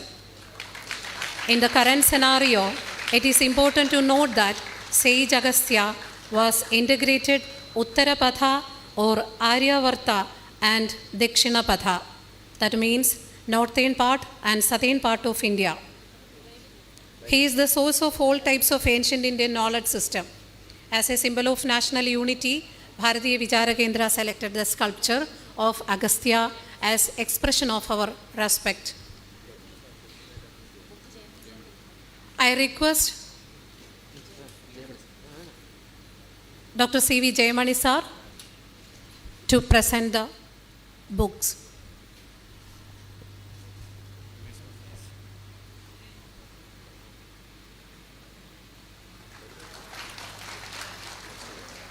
I request Sri V. Muralidharanji, Honorable Minister of State for External Affairs, to accept the felicitation gift as a token of our love and affection. And I request Jayamani sir to hand over the same.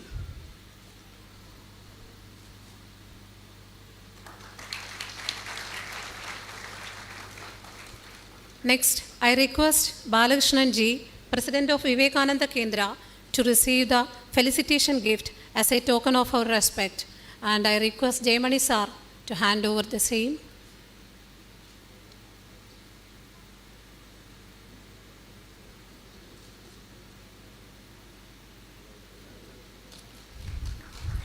Now I invite Sri O. Rajagopalji, former Union Minister, to accept the felicitation gift as our token of love and appreciation.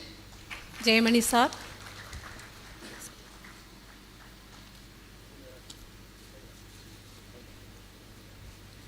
Next is the most awaited event of today's program.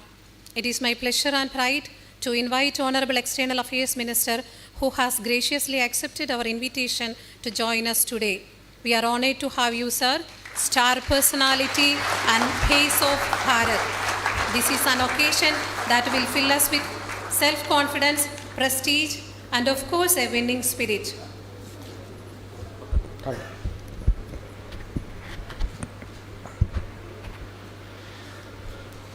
My ministerial colleague, Sri V. Muralidharanji, former Union Minister O. Rajagopalji, Sri R. Sanjayan, Director Bharatiya Vichar Kendra, Sri A. Balakrishnan-ji, President Vivekananda Kendra Kanyakumari, Sri Dr. N. Santosh Kumar, State Vice President Bharatiya Vichar Kendra, Sri S. Rajan Pillai-ji, distinguished guests, friends, brothers and sisters.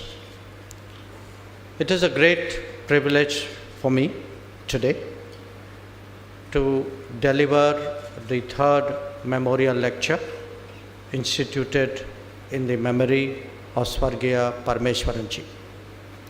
So I would like to begin by thanking the Bharatiya Vichar Kendra for thinking of me on this occasion and allowing me to share some thoughts with you. About the late Sri Parameshwaran ji, I don't think I need to say anything to this audience. But there were two aspects of his activities and I would say profile, with which I could find a connect. One, all of you know very well, which was that he led a very successful effort for readings during the Ramayana Masa, and that is something with which I could resonate, and I will, in the course of my lecture, give you some very detailed explanations for why that is so. The other was, I've learned he was a member of the court of JNU, which is a university where I had studied, and I found that to be a very interesting association as well. I am speaking to you today about what Bharat could do to create a more just world order. But at the core of that thinking is the quest for a Bharat to be a Atmanirbhar Bharat. And to approach this subject, and this is the identification which I was speaking of, I would like to share with you a perspective which I have taken in a book which I just released a few days ago, which is looking at the world, at today's world, through the perspective of the Ramayana. Now, you will naturally ask, this is diplomacy, it is international affairs, it is political science, we are talking of 2024. Why are you putting on the lens of Ramayana to look at this world? I think traditions have much to teach us. As we have become more self-aware, more self-confident, we are discovering bit by bit what people like Swargiya Parameshwaran ji actually exhorted us for many years to do. In the last 10 years, for example, what was something which was so natural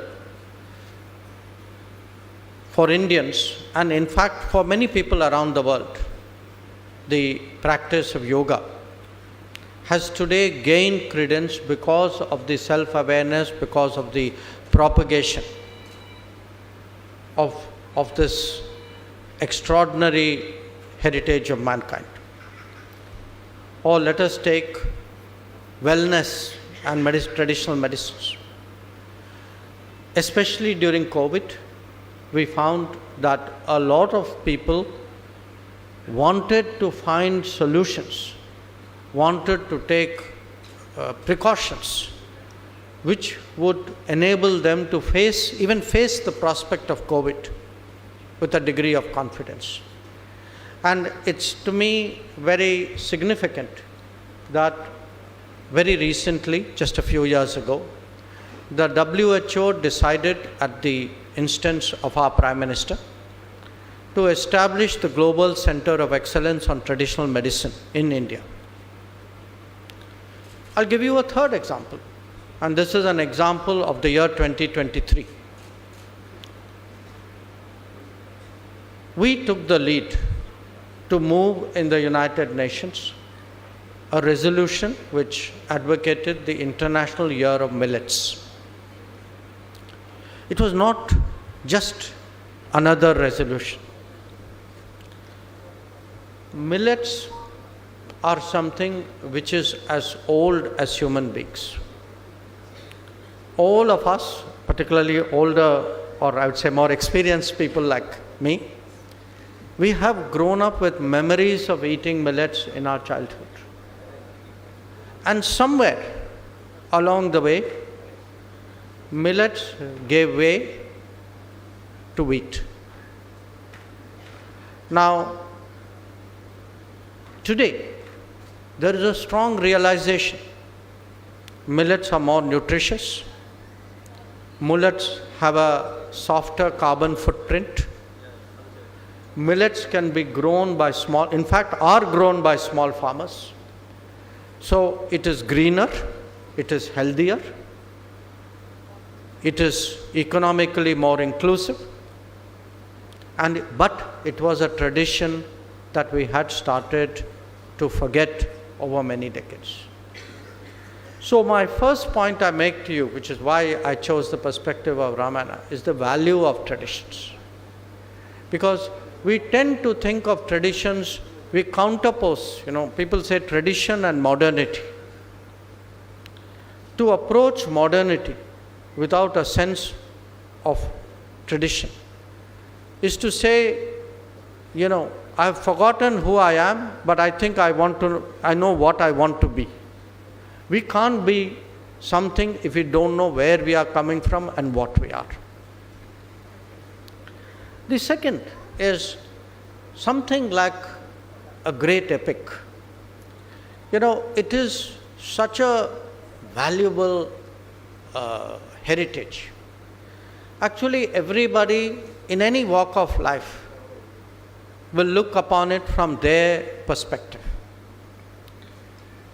So, as children, we looked upon it, many of us, because we heard it from our grandparents or parents, or then those who followed it more assiduously. We thought of it as a story. It was not wrong. But from different professions, people would look at the same epic from that particular lens. A doctor, for example, would look at Vishalyakarni from a medical perspective. Someone who is interested in physics will look at what is the traveling times and distances and mechanisms in the Ramayana. I look from the perspective of a diplomat, of a politician, as someone who has spent a life in negotiating, in shaping choices, in making choices. And I can tell you that there's a lot in the Ramayana from which we can learn. And finally, as I said,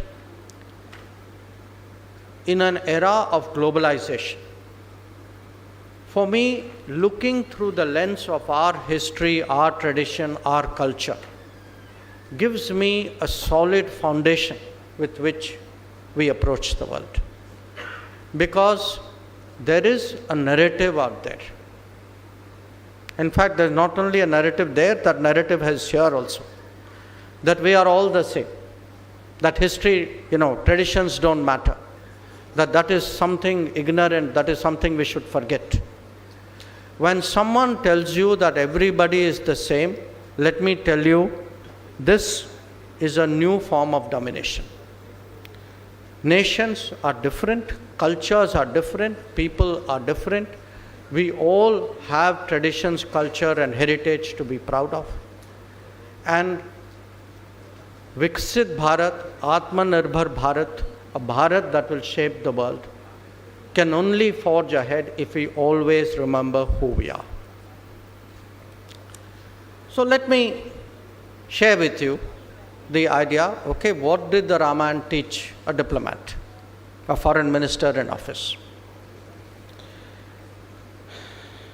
Ambassador Srinivasan sir is sitting right in the front row. So I started my service under his training. So he will confirm. Today there is a big talk about what is called a rules-based order. Rules-based order means that there are 190 something countries, but when they deal with each other, there must be some rules, norms, organization. In fact, we say New World Order. Order means rules. Now how do you arrive at rules in competition? Through ethics, through norms, by letting out that this is good, therefore please try to do it. This is not good, so please don't do this. Now, you cannot find a better example of the striving for rules, for creating a system which is based on good conduct, than you will find in Ramayana. In fact, we associate Lord Rama with good conduct. So, what was a person's conduct in a rules-based order should also be a nation's conduct. So, you might say, maybe our foreign minister suddenly has got very principled and he's forgotten very basics of statecraft. In statecraft, you deal with very tough people, not always nice people, not always ethical people. So, I want to make an important point here.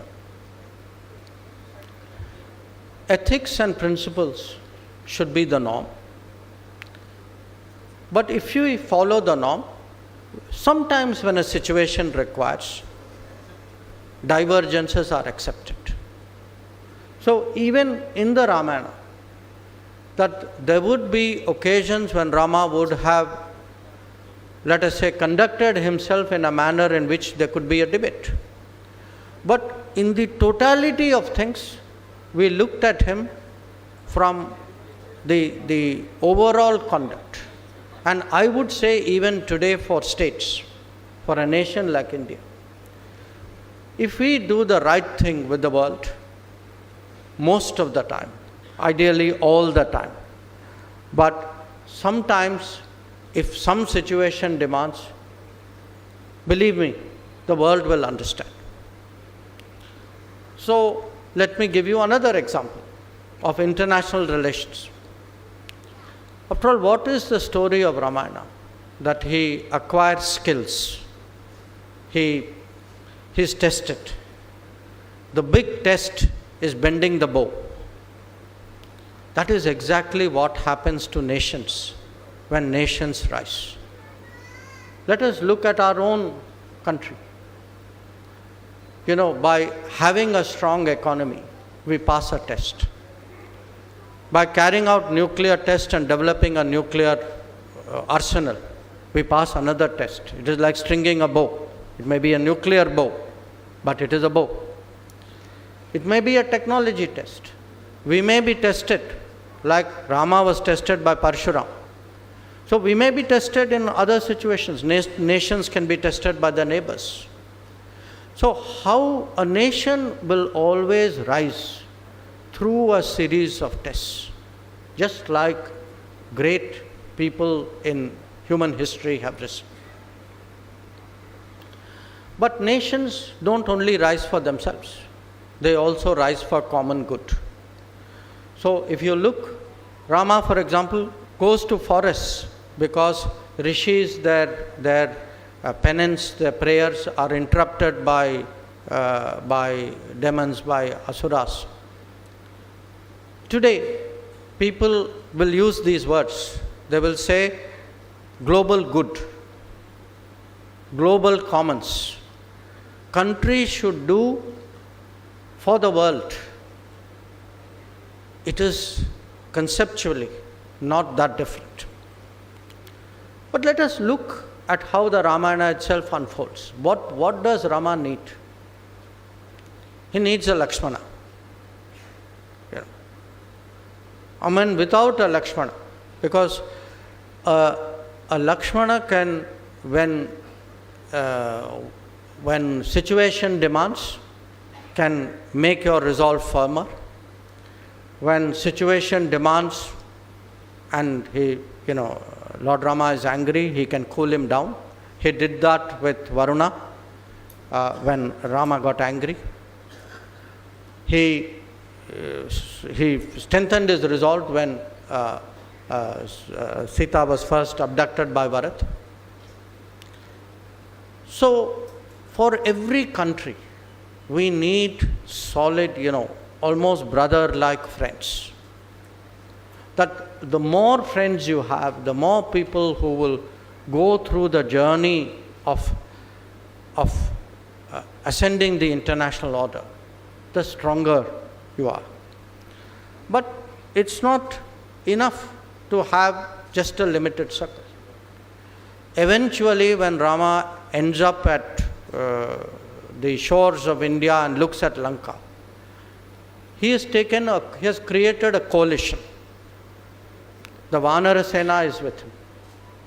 He has loyal people like Jatayu who will give up their lives for him.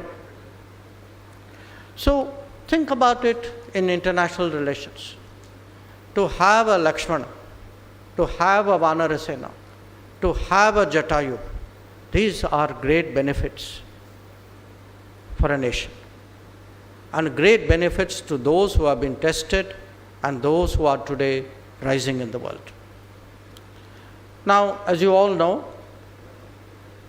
I've spent my whole life as a diplomat till I became a minister, and that too I ended up as a minister of diplomacy. And when I look at Ramayana, I see some great diplomats there. The one which all of you know is, of course, Hanuman. And this story we know from childhood, how he went there, how he conducted himself, how he got information, how he made very good assessments. Remember, it was Hanuman's assessment of Vibhishana which actually influenced Rama to accept him when he crossed over sides. But there are other diplomats. Angad is a great diplomat because he was given a different mission. He was told to go very firmly, present himself before Ravana, create doubt in Ravana's mind. Diplomats are very good at doing that also. Or I give you another example. Angad's mother, Tara. That when Sugriva forgets what his obligations are to Ram and Lakshman, it is actually, and Lakshman comes very angry, it is actually Tara who manages him and very tactfully persuades him to accept the I would say, lack of discipline in Sugriva. So, why I say this is, when we speak about Bharat, when we speak about what should be our influence in the world, I can tell you we are all brought up with Western examples. People will say, this Metternich is a great diplomat, Machiavelli was a great teacher, Henry Kissinger, they were all great. I'm not disputing it. But I think sometimes, there is we today, if part of our confidence should be to look at our own homes, at our own traditions, at our own examples. And I can tell you, if I take these examples and talk to you about foreign policy, you are all more likely to understand what I am saying than if I give you some complicated thing from American history or European history. Now, I spoke about diplomacy. Let me give you an example of the opposite. What happens when nations or people get very arrogant, when they become very complacent, when they believe we are so strong that nobody can defeat us. This is what happened to Ravana. That Ravana got a boon saying nobody could defeat him except human beings, because he thought they don't matter. If you look today at the history of the world, big powers have been brought down or have been contested by people who they thought, these people don't matter. So again, one is to understand what is happening in the world, but one is also even for ourselves. Always keep in mind, have the humility, have the understanding and appreciation of the world if you are to rise. And of course, since we speak today of Bharat, of Vikasit Bharat, of entering an Amrit Kal, I think a big part of it is also discovering our own strength. And discovering our own strength, because that is what has happened in the last 10 years. If 10 years ago, somebody has said that the biggest thing in our lives will happen, the worst thing in our lives would happen, which was the COVID. COVID came, it was called once in a century, because something like this happened 100 years ago. And, it is only a few years now, few months now since it has diluted in our lives. If at that time somebody would have predicted that India would be the one country which will deal with COVID, which will produce its vaccines, which will invent its vaccines, which will give vaccines to 100 other countries, and which after COVID, when the entire global economy is down, will grow between 6.5% and 7%. None of us would have believed ourselves if he had said that. So, if again, today we have had a great space success. But before Aditya, we had Chandrayaan. You know, the impact Chandrayaan has made in the world, and especially, you know, the countries of Asia, Africa, Latin America, is tremendous. Because for them, it is India actually discovering its talent, its skills, its capabilities. When I go abroad, the maximum number of questions I get is not about our politics. It is not even about our economy. It is not about our national security. Most people abroad are very fascinated by how India has embraced digital technology. That for them, Aadhaar, Jan Dhan Yojana, the fact that we are able to do this massive delivery of benefits to people on a scale where every program is the size of the population of a country, sometimes the population of a continent. They marvel at it. And because many of them have the same problem. I mean, I went to an Arab country and they actually used exactly that word, saying we have big leakage because when we try to give benefits to people, a lot of it disappears on the way. It was part of our history. I mean, today it doesn't happen. But because it doesn't happen, let us not take it for natural that it was something which was bound to happen. It has happened because we had the vision, we had the commitment, and we have embraced technology as part of good governance. So discovering your strength is part of how to shape the world. And the example of discovering strength is, of course, again Hanuman.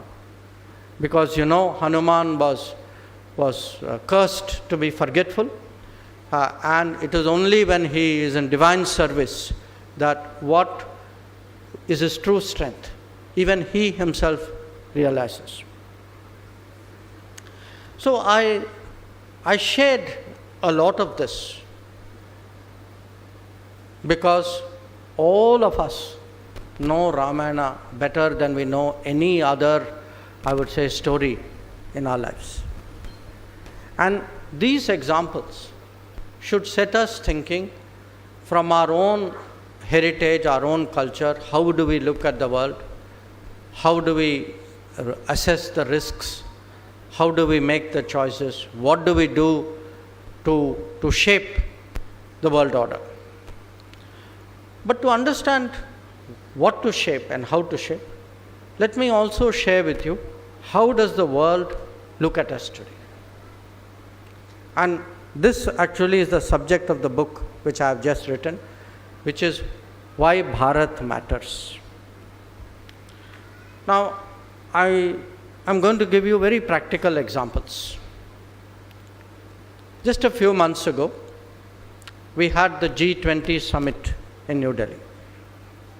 Frankly speaking, most people expected that we would not succeed. Most nations expected, but even in India, there were people who felt that we would not be able to bring everybody together and produce something serious and substantial and unanimous in the G20. Now, we not only did that, but we did two other very important things. We were able to fulfill a long-standing promise to the African Union that we will make them members of the G20. And I can tell you this was a promise. Every G20 somebody would speak about it and say, okay, next session, we will deal with it. Okay. Modi ji was determined, no, next session, this is going to be done now. The other was actually the views of, the interests of the developing countries, what we call the global south. We were the first country who actually got 125 nations of the global south, and before the G20 began, said, let us sit down and discuss what are your problems so that we can take this into the G20. And at the end of the G20, we also went back to the 125 countries and said, by the way, in that year, this is what we promised you and this is what we have been able to deliver. So, when it comes today, when we speak about Bharat, for the world, they see, first of all, how we have done in G20. Then they look at another area, another region, which is today very much a debate. Sometimes there's a lot of tension there, a lot of contestation there. This is the region called the Indo-Pacific. It is a region east of India, from the Indian Ocean all the way across the Pacific till the shores of western shores of America. Now, there are 4 countries who felt that we should come together because our interests are very similar and we should work together. And these 4 countries, India, America, Japan and Australia, they are known as the Quad. Now, we tried to do this the first time in the year 2007. And some others were not so happy with it. Okay. So, at that time, we had a situation, we took a decision in our national interest, other people were not happy, so we walked back, we pulled back on our decision. Now, other people continue to be unhappy with what we have done.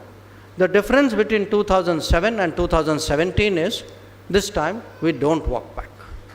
That we have a clear sense what is in India's interest, what is in global interest. If we have to do it and we have to manage the unhappiness of others, we manage it. Now, those are not the only people unhappy. There are some other people also who are unhappy.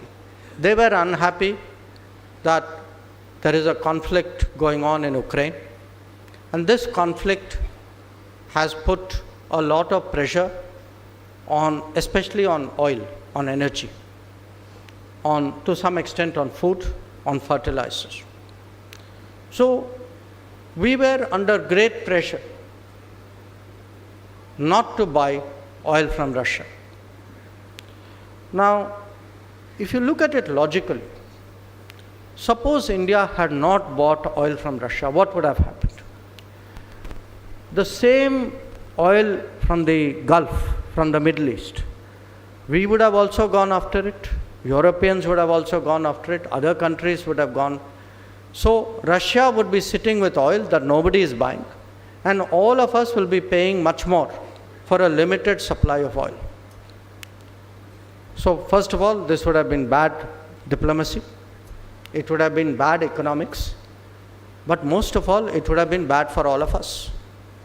That when you go to the petrol pump, you would have discovered what would have been the cost if India had yielded to the pressure not to buy oil from Russia. So, I put it to you that whether it is bringing people together, whether it is bridging the way we bridged, the West and the East on G20, whether it is standing up to pressure on Quad or standing up to pressure on oil. And the interesting thing on oil was the people who told us not to buy oil were themselves buying oil. But their view was, we are different. See, you are there, we are here. So, their job is to give the advice. Our job, they thought, was to listen to that advice. So, when we speak today about Bharat, Bharat is actually, to me, a mindset. It is a sense of confidence. It is a realization of who we are, what we are. And it is only when we have that realization that we will develop a sense of what we want to be. Now, I can give you many other examples, because sometimes it is standing up to pressure, but sometimes it is also having a large heart, a generosity of doing in the world what we would do in our personal lives. I spoke about the COVID. There was, in America, a country which had 8 times the number of vaccines as the population of the country. 8 times, okay? So, remember COVID, we took 2 doses, then we got 1 third dose. 8 times, which means 8 doses. Now nobody takes 8 doses. Next to it were small countries, low income, who did not even see 1 vial of vaccines. Countries in the Caribbean, in South America, in Central America and Pacific, many of them, the first vaccines they got was India, from India. And I can tell you, sometimes, bad experiences, COVID, we all try to forget COVID because it's in human nature, you want to put it behind you.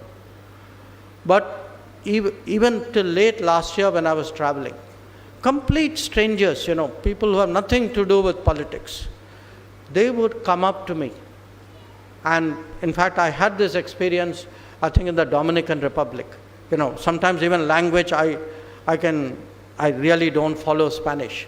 They would make some indication with their hand and say, thank you for the vaccine. So they were making a Modi ji indication. So it is very, we have to understand today what our generosity has done. The fact that we are still doing our own vaccination. It was not that we said, okay, we will finish and then give you. We were doing our own, but we were willing to share. This is also today part of how the world order will be shaped by us. And there can be worries, We have, the world is today worrying about debt. The world is worrying about connectivity because many countries, have been given loans which get them very deep into debt. Many countries are put on a connectivity chain which is not in their own interest, but, which is driven by a different agenda.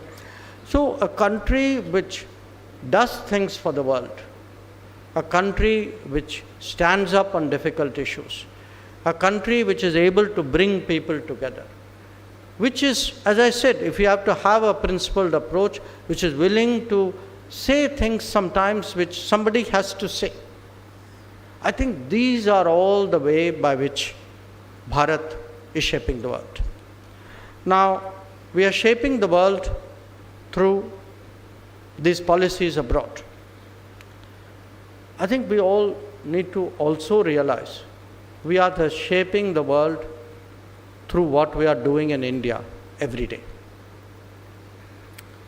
The first example I already gave you, which is how our digital delivery is today, other countries are absolutely fascinated by this. Because they all have the same problem. They have a problem today, they saw that from the COVID time that many of them did not have certificates. They all gave paper certificates. Even developed countries gave paper certificates. But if you look at daily life, the fact today that we are able to give direct benefits, that we can transfer money without leakage, that we are able to give food to beneficiaries, 80 crores every month, that we are able to give 4 crore houses through Awas Yojana to people who need houses. The fact that we are today trying to connect every house to piped water through Jal Jeevan Mission, or that we know which are the houses, which are the villages which don't have electricity connection, what do we do? That so many people today have come on insurance. All these has happened because today we have a digital network and we are using, in a sense, digital governance. And our digital governance is the most important example that we are setting to the world. And it has a very powerful message because, for many years, there was a belief that democracies are not efficient. So one of the, promises, self-promise, which Prime Minister Modi made to himself very early when he became Prime Minister, was to show under his administration that democracies can deliver. And today, 10 years from now, we are seeing actually how democracies can deliver.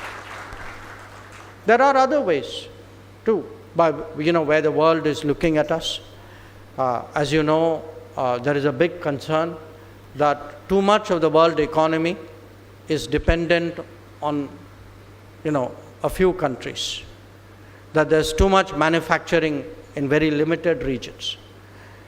Now, this is a problem because we saw during COVID if something happens or if the supply chains somewhere get cut.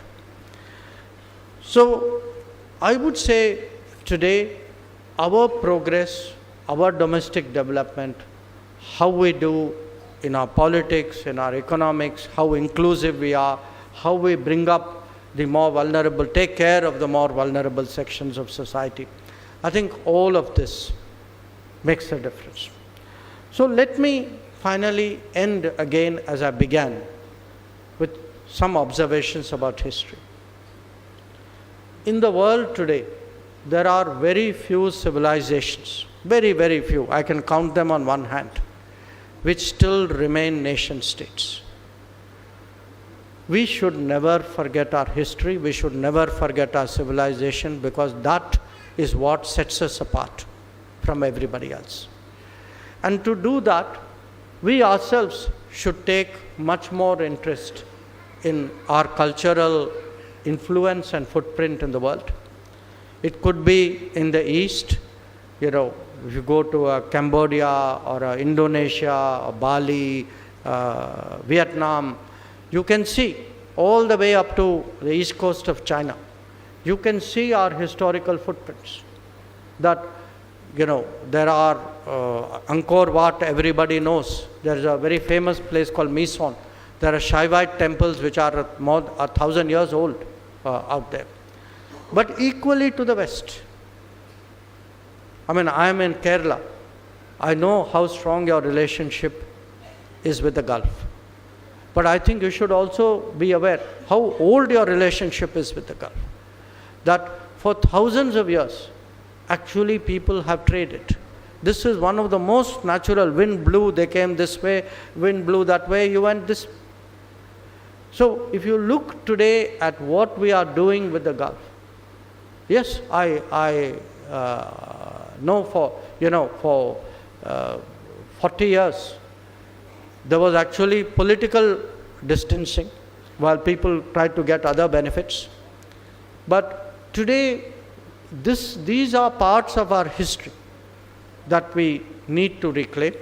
So whether we look at our recent performance, at some of the examples I gave you, or we study what has happened over 10 years, we see how much. I was yesterday in Kathmandu, and I handed over the last, there's a university library in the biggest university of Kathmandu, Tribhuvan University, which was part of our commitment which we gave for earthquake reconstruction. Today our neighbors feel more secure because there is an India. People have seen during COVID. Sri Lanka saw it during its economic crisis. The IMF was still debating what to do. We were the people who acted. So our neighbors trust us. The region beyond today has respect for us. Much of the world today looks at how India is progressing. They look at our achievements from CoWIN and Covaxin to 5G to Chandrayaan. And I can tell you, the world is actually today getting ready for us. It is we who have to make that effort to actually prepare for a bigger role. And to do that, we must do it with a sense of historical and civilizational responsibility. So once again, I thank the Mancham for giving me the privilege to share some of the thoughts with you. And thank you very much for listening to me.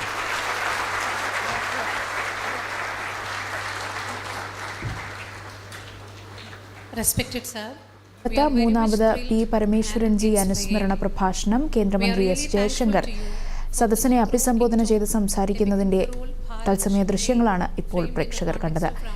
നീതിപൂർവകമായ ലോകക്രമം രൂപപ്പെടുത്തുന്നതിൽ ഭാരതത്തിന്റെ പങ്ക്, ഭാവിക്കായുള്ള വീക്ഷണം എന്ന വിഷയത്തിലാണ് പ്രഭാഷണം നടന്നത്. Bharatiya Vichara Kendram centre of studies for national റീകൺസ്ട്രക്ഷനാണ് പരിപാടി സംഘടിപ്പിച്ചത്.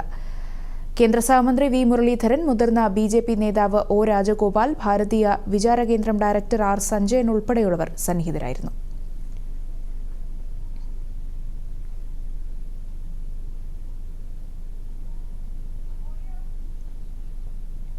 Questions and queries.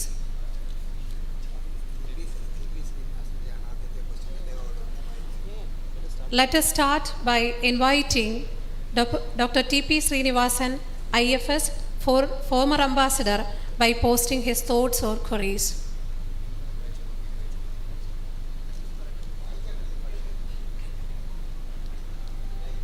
The question I am going to read. I commend your efforts to shape a just new world order, but in the present chaotic situation where every country is hedging, it will be very difficult for us to find enough building blocks for a new world order.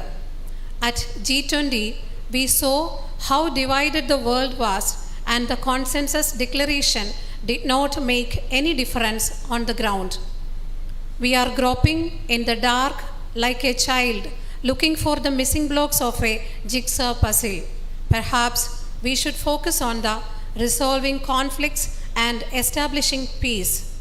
Building a new world order can follow when every country earns for peace. India will have a role in a more stable world.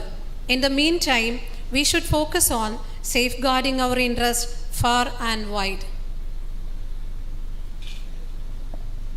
Yes, sir. Sir, please. You know, I have listened to him for so many years with great respect, so how can I possibly question it? But I want to say, you know, I think the G20 did make a big difference. And in fact, it made such a big difference that the UN Secretary General actually personally thanked me for it, and I'll tell you where it made a difference.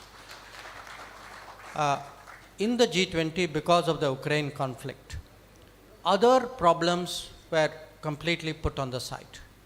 So if you looked at the problems of Africa, of Asia, of Latin America, these were problems of debt, of finance. They were not able to trade. Their inflation rates were high.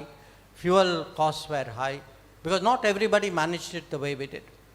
So if I were to pick 2-3 real practical outcomes of G20, one of them was that we actually decided on a series of steps by which the World Bank will very substantially move towards increasing its lending.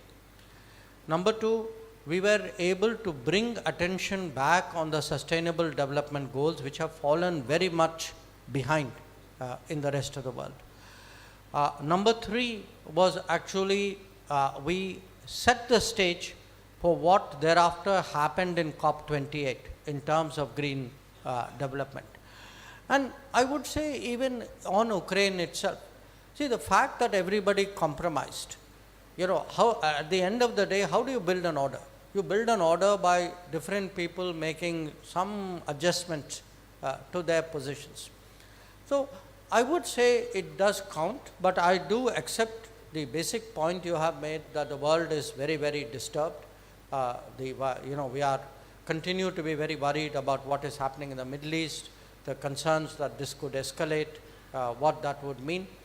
But the best we can do is to prepare, and we can prepare in different ways. I mean, if you see the last 10 years where it is crisis situation, it is because we are prepared, we are able to send in the Air Force and the airlines and activate the embassy and bring back our people whenever they are in danger. Or you can prepare the way it happened during COVID, where, Murli ji and I, during COVID, when everything else was shut down, we were the only 2 ministers, I think, who were traveling to the Gulf, because Prime Minister Modi used his personal equation with the rulers of the Gulf, saying, please look after the Indian community. And in fact, if you saw, compared to many other communities, we were the best treated during the Gulf. So, world order has many little blocks, big blocks, activities, preparations. We are doing our best.